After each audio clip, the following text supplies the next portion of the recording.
रथ यात्रा क्यों निकालते हैं? भगवान जगन्नाथ की अद्भुत कहानी।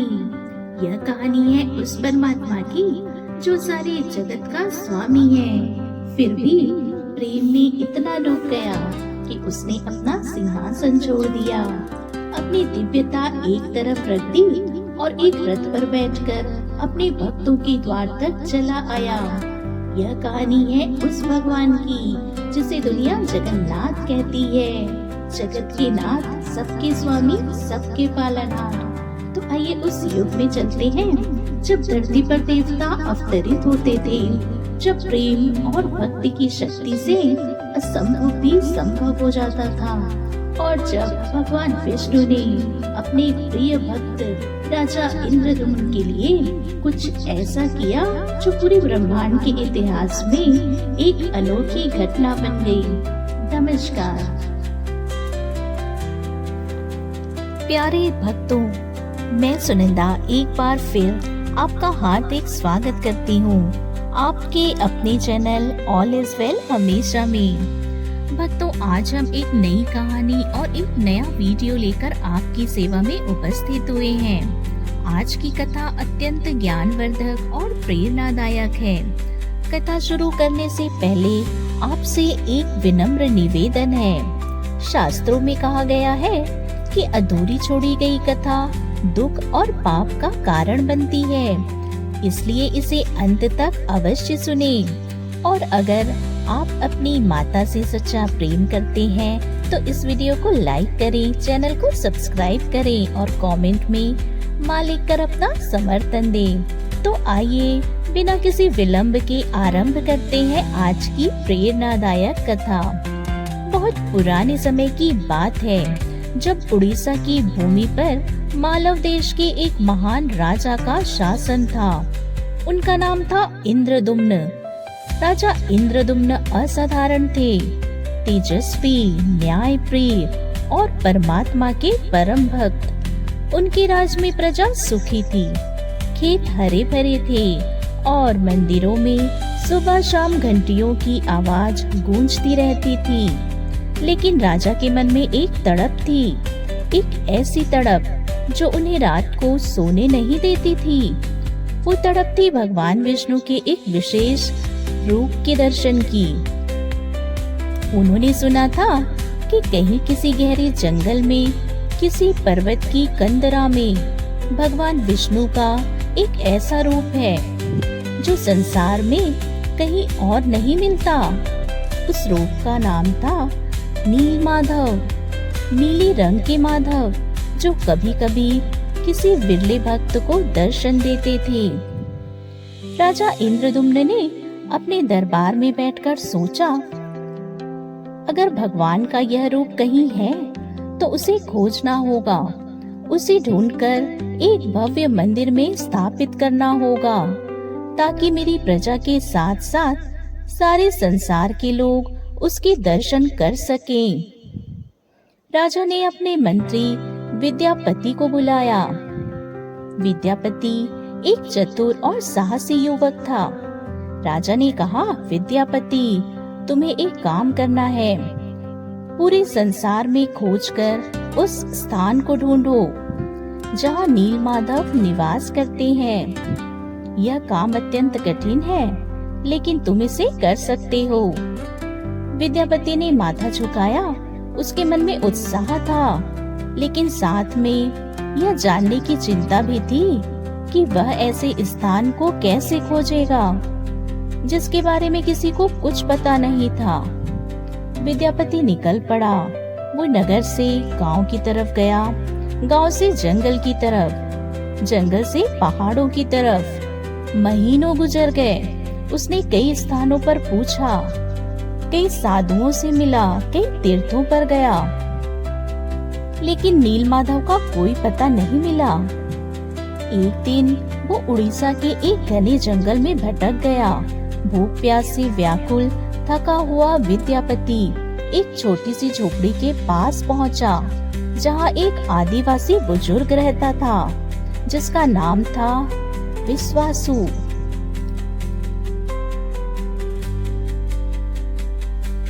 विश्वावसु सबर जनजाति का मुखिया था। विश्वावसु ने विद्यापति का स्वागत किया, उसे भोजन दिया और उसकी थकान दूर की।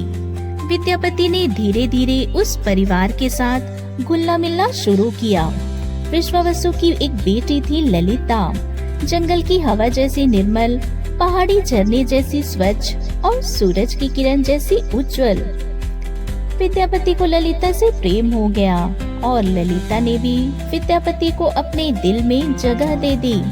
कुछ समय बाद दोनों का विवाह हो गया, लेकिन विद्यापति एक राजदूत था। उसके मन में हमेशा यह बात घूमती रहती थी कि वह यहाँ क्यों आया है। वो अपने असली उद्देश्य को भूला नहीं था। एक दिन विद्यापति ने ललिता से कहा, मेरी प्रिया, मैं देख रहा हूँ कि तुम्हारे पिता हर सुबह कहीं जाते हैं और जब लौटते हैं तो उनके चेहरे पर एक अलौकिक शांति होती है, एक दिव्य आभा होती है। वो कहाँ जाते हैं? ललिता ने पहले तो टाला, फिर कहा, यह एक रहस्य है। पिताजी ने कभी किसी को नहीं बताया, लेकिन प्रेम की भाषा में कोई रहस्य नहीं टिकता। ललिता ने अपने पति से विनती की और विद्यापति से वचन लिया कि वह यह राज किसी को नहीं बताएगा। जब ललिता ने अपने पिता से बात कही तो विश्वावसु मान गया, लेकिन एक शर्त रखी, विद्यापति की आंखों पर पट्टी बांधी जाएगी ताकि वह रास्ता याद ना कर सके। अगली सुबह विश्वावसु विद्यापति को लेकर गुप्त स्थान पर गया। आंखों पर पट्टी बंधी थी, इसलिए विद्यापति ने एक चालाकी की। उसने रास्ते में सरसों के दाने चुपके से गिराता रहा। जब पट्टी खुली तो विद्यापति ने जो देखा वो देखकर उसकी सांसें थम गई। एक विशाल पर्वत की तलहटी में एक छोटा सा मंदिर था। मंदिर के भीतर एक मूर्ति थी, नीले रंग की, लेकिन जीवंत इतनी, लगता था जैसे वह सांस ले रही हो। उस मूर्ति के बड़े बड़े नेत्र थे जो संसार की हर पीड़ा को समेटे हुए थे और इतनी करुणा थी कि देखने वाला वहीं रुक जाए, वापस जाना भूल जाए। विद्यापति की आंखों में आंसू आ गए। वह मूर्ति के समक्ष घुटनों पर बैठ गया और बोला, हे नीलमाधव, मैं एक राजा का दूत हूँ। मेरे राजा इंद्रदुम्न आपके दर्शन के लिए तरस रहे हैं, कृपया उन्हें अपना दर्शन दे। विश्वावसु ने पूजा की, घंटी बजाई, धूप जलाई और वह पल अलौकिक था। जंगल में पक्षी शांत हो गए, हवा रुक गई और ऐसा लगा जैसे समय ठहर गया हो। विद्यापति वापस लौट आया। उसने राजा इंद्रदुम्न को सब कुछ बताया। राजा का हृदय उत्साह से भर उठा। उन्होंने एक बड़ा दल तैयार किया और उस स्थान की ओर निकल पड़े। लेकिन जब वे वहां पहुंचे तो सरसों के दानों से उगे पौधे तो मिले, पर मंदिर नहीं मिला, मूर्ति नहीं मिली। नीलमाधव अंतर ध्यान हो चुके थे। राजा इंद्रदुम्न के पैरों के नीचे से जमीन खिसक गई। उनकी आंखों में आंसू आ गए।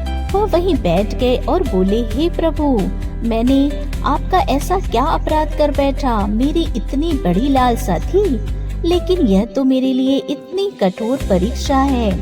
राजा ने उस रात वहीं तपस्या शुरू कर दी। 3 दिन और 3 रात राजा इंद्रदुम्न ने कुछ नहीं खाया, कुछ नहीं पिया। वो बस उस स्थान पर बैठे रहे जहाँ नीलमाधव की मूर्ति थी। और चौथे दिन की भोर में जब आकाश में पहली किरण फूट रही थी, एक आवाज आई। यह कोई सामान्य आवाज नहीं थी, एक ऐसी आवाज थी जो हवा में नहीं बल्कि राजा के भीतर कहीं गहराई में गूंजी। इंद्रदुम्न उठो, मैं तुमसे प्रसन्न हूँ, लेकिन मैं इस रूप में तुम्हें नहीं मिलूंगा। समुद्र तट पर जाओ, वहाँ एक विशाल लकड़ी का टुकड़ा मिलेगा जो समुद्र की लहरों के साथ आएगा। उसी लकड़ी से मेरी मूर्ति बनेगी। जब वह मूर्ति बन जाए तो मैं उसमें आ जाऊंगा। उस मूर्ति का नाम होगा जगन्नाथ, जगत का नाथ, राजा इंद्रदुम्न ने आंखें खोली। उनके भीतर एक अजीब सी शांति थी। वे खड़े हुए और समुद्र की ओर चल पड़े। पुरी का समुद्र तट, जहाँ लहरें आती थी और जाती थी, जैसे किसी देवता की सांसें। राजा इंद्रदुम्न वहाँ पहुँचे और समुद्र के किनारे खड़े होकर प्रार्थना करने लगे। और तब वह हुआ जिसकी उन्हें आस थी। समुद्र की विशाल लहर आई और उसके साथ एक विशालकाय लकड़ी का टुकड़ा किनारे पर आ लगा। वो लकड़ी साधारण नहीं थी, उसका रंग था नीला काला। उसमें एक अद्भुत चमक थी और उसे छूते ही राजा के हाथों में एक विद्युत सी दौड़ गई। राजा समझ गए, यही वह लकड़ी है जिसके बारे में भगवान ने कहा था। लेकिन अब प्रश्न था, इस लकड़ी से मूर्ति कौन बनाएगा? ऐसी मूर्ति जिसमें स्वयं भगवान आए, वो कोई साधारण शिल्पकार नहीं बना सकता। राजा फिर चिंतित हो गए, फिर प्रार्थना की। उसी रात राजा के सपने में एक बूढ़ा व्यक्ति आया। उसके बाल सफेद थे, चेहरे पर झुर्रियां थी, लेकिन आंखें ऐसी थी जैसे उनमें संसार की सारी बुद्धि समाई हो। उस बूढ़े ने कहा, राजा घबराओ नहीं, कल सुबह एक बूढ़ा बढ़ई तुम्हारे दरवाजे पर आएगा, वही मूर्तियाँ बनाएगा। उसकी एक शर्त होगी, जब तक वह काम करे कमरे का दरवाजा बंद रहेगा, कोई अंदर नहीं आएगा, कोई झांकेगा नहीं, कोई आवाज नहीं करेगा। जब वह खुद दरवाजा खोले तभी कोई अंदर जाए। राजा इंद्रदुम्न की आँख खुली। सपना था, लेकिन इतना स्पष्ट था, इतना जीवंत था कि वो उसे सपना नहीं मान सकते थे। अगली सुबह जैसा कहा था वैसा हुआ। एक बूढ़ा बढ़ई आया। उसके हाथ में एक छोटी सी छेनी थी और उसके कंधे पर एक थैला था। उसने राजा को नमस्कार किया और कहा, मैं 3 मूर्तियाँ बनाऊंगा, भगवान जगन्नाथ, उसके बड़े भाई बलभद्र और उनकी बहन सुभद्रा। लेकिन एक शर्त है। राजा ने शर्त सुनी और मान ली। बूढ़ा बढ़ई उस कमरे में गया जहाँ वह पवित्र लकड़ी रखी थी और दरवाजा बंद हो गया। दिन गुजरे।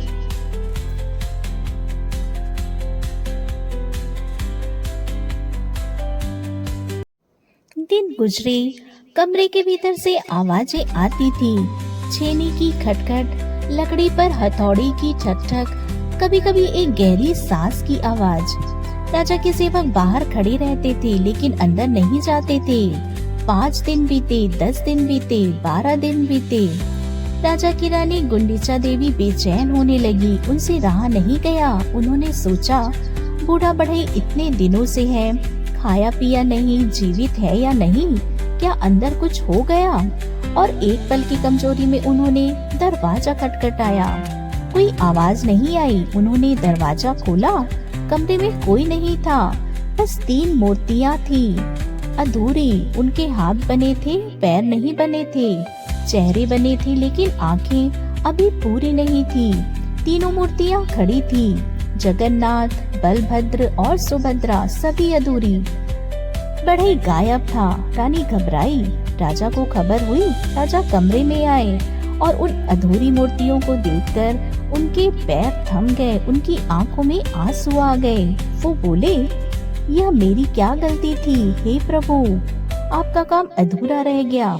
रानी ने शर्त तोड़ दी, लेकिन अगर दोष है तो मेरा है, क्योंकि मैं अपने घर को नियंत्रण में नहीं रख सका।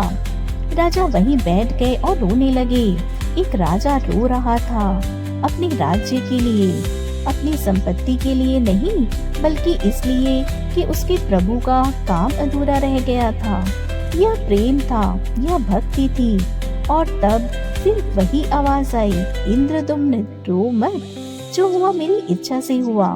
मैं इसी रूप में रहना चाहता था, अधूरे हाथ, अधूरे पैर, क्योंकि मेरे भक्तों का प्रेम मुझे अधूरा बनाता है और पूरा भी। मैं अधूरा रहकर भी पूर्ण हूँ। यही मेरा रूप होगा।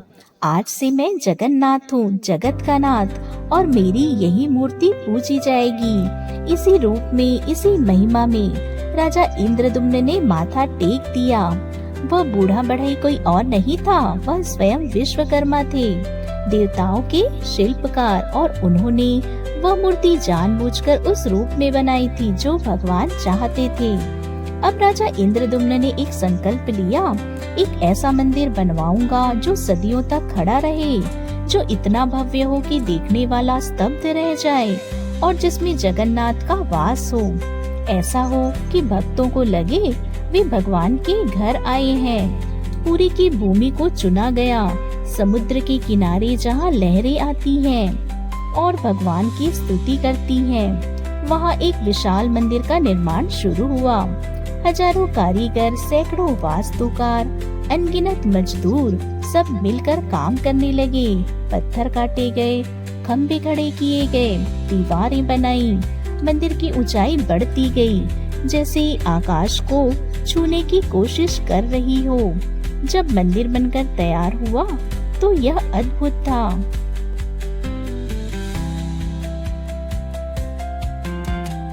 मंदिर के शिखर पर सुदर्शन चक्र था, जो हर दिशा से देखने पर सामने नजर आता था।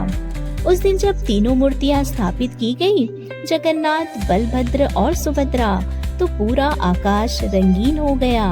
पुष्पों की वर्षा हुई, देवताओं ने दिव्य वाद्य बजाए, और जब मूर्तियां अपने सिंहासन पर विराजमान हुई तो राजा इंद्रदुम्न ने एक संकल्प किया, हे जगन्नाथ, आज से तुम यहाँ विराजे, लेकिन मेरी एक प्रार्थना है, तुम यहाँ रहना, पर अपने भक्तों को कभी भूलना मत।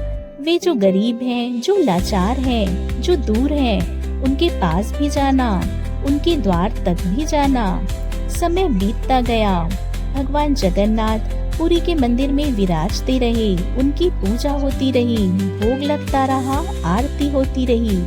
लेकिन एक दिन कुछ ऐसा हुआ जिसने रथ यात्रा की नींव रखी। भगवान जगन्नाथ की बहन सुभद्रा थी। पौराणिक कथाओं के अनुसार सुभद्रा अपने भाइयों जगन्नाथ और बलराम से बहुत प्रेम करती थी। एक बार सुभद्रा ने कहा, भाई, मैं बहुत समय से मंदिर में हूँ, मेरा मन करता है बचपन की नगरी को फिर से देखूं। क्या हम वहाँ जा सकते हैं? जगन्नाथ और बलराम ने सुभद्रा की बात सुनी और मुस्कुराए। उन्होंने कहा, क्यों नहीं, तुम हमारी बहन हो, तुम्हारी इच्छा पूरी होगी। लेकिन सुभद्रा की एक और इच्छा थी। उन्होंने कहा, भाई, मैं पुरी में जो लोग हैं, जो गरीब हैं, जो बीमार हैं, जो मंदिर के भीतर आने में असमर्थ हैं, वे हमारे दर्शन से वंचित रह जाते हैं। क्या हम उनके पास नहीं जा सकते? क्या हम अपने महल से बाहर निकलकर उन्हें दर्शन नहीं दे सकते? इस प्रश्न में एक गहरी वेदना थी। एक बहन की वह तड़प थी जो चाहती थी कि उसके भाई, जो जगत के नाथ हैं, हर किसी के हों, मंदिर के चुनिंदा भक्तों के नहीं। जगन्नाथ के नेत्रों में कुछ बदला, उनके विशाल नेत्रों में एक नमी आई। उन्होंने कहा, सुभद्रा, तुमने सही कहा, आज से हम हर साल एक बार बाहर निकलेंगे रथ पर सवार होकर, और जो भी हमारे रथ की रस्सी खींचेगा, जो भी हमारे रथ के दर्शन करेगा, उसे मोक्ष मिलेगा। यह वचन है।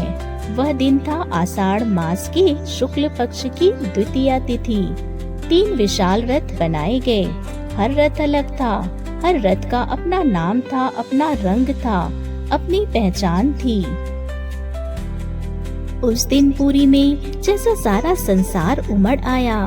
राजा, प्रजा, साधु, संत, गरीब, अमीर, ब्राह्मण, शूद्र सब एक साथ खड़े थे। किसी में भेद नहीं था, जाति नहीं थी, वर्ग नहीं था, ऊंच नीच नहीं थी। और जब वह 3 रथ चले, जब उनके पहिए घूमे, जब हजारों हाथों ने उन रस्सियों को थामा और खींचा, तो एक ऐसा जयकारा गूंजा जो आकाश तक पहुंचा। जय जगन्नाथ। रथ यात्रा में तीनों रथ पुरी के मुख्य मंदिर से निकलकर लगभग 3 किलोमीटर दूर गुंडीचा मंदिर तक जाते हैं। यह गुंडीचा मंदिर वही स्थान है जहां राजा इंद्रदुम्न की पत्नी रानी गुंडीचा रहती थी। कहते हैं कि यह भगवान जगन्नाथ का ननिहाल है। यह वह घर है जहाँ उनकी बुआ रहती है, और हर साल भगवान अपने ननिहाल जाते हैं, जैसे एक बच्चा अपनी नानी के घर जाता है। लेकिन इसमें एक और गहरी बात है। गुंडीचा मंदिर में भगवान 7 दिन रुकते हैं और उन 7 दिनों में पुरी का मुख्य द्वार खाली हो जाता है, मुख्य मंदिर खाली हो जाता है।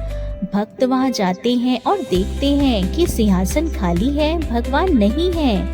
यह एहसास, यह शून्यता भक्तों को अंदर से तोड़ देती है और तब उन्हें पता चलता है कि भगवान का होना क्या मायने रखता है।